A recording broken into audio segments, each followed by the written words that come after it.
Our next man technique that we're going to talk about is the back block. And a back block for us is any time that we have a puller, whether it's the backside guard and the center back blocking back, or we could have the tackle blocking down and the guard pulling.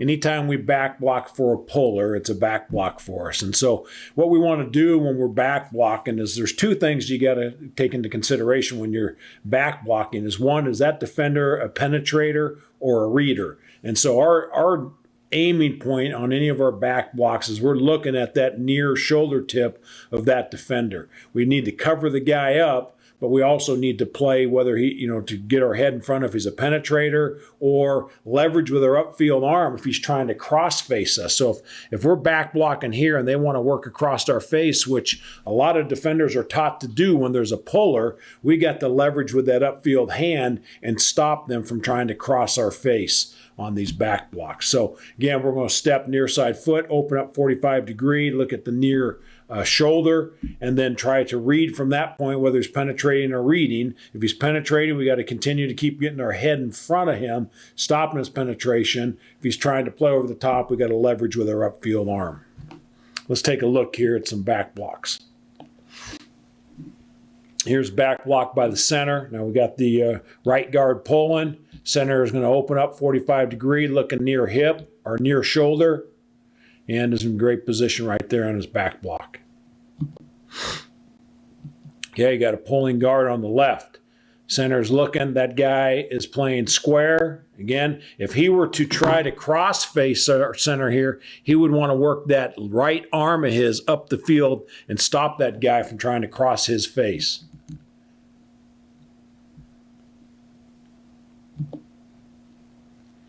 Puller on the right guard's pulling, center's open, 45 degree, looking at the near shoulder and determining how he has to leverage that defender.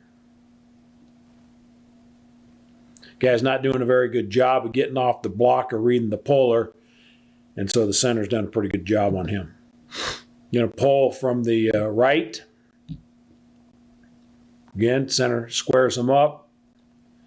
And again, the center here, we were doing such a good job, and he was so used to double teams getting knocked in the back of his legs that a lot of times when he came back, he squared up on the guy on the back block. Okay, here's an example of a guard pulling and a tackle on a back block. Same technique, open to 45, looking at the near shoulder. And now the guy's trying to cross his face, and he does a great job of being strong with his right arm and right hand and leveraging that defender, not allowing him to cross his face.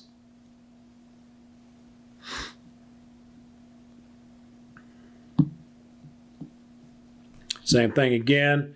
Got a fold scheme here. We're going to down block with the tackle, 45 degree, open his hips, eyes to the near shoulder, leverage with the upfield arm. Force that defender to stay inside and wrap or run all the way around you to get to where we're trying to block them. Excellent job here on the back block.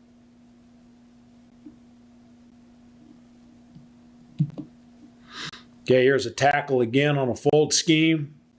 Left tackle on a back block, 45 degree, opens his hips, eyes to the near shoulder, strong with the outside hand, and keep that guy to your inside, pinned inside. Make him work the long way around to get to the ball carrier.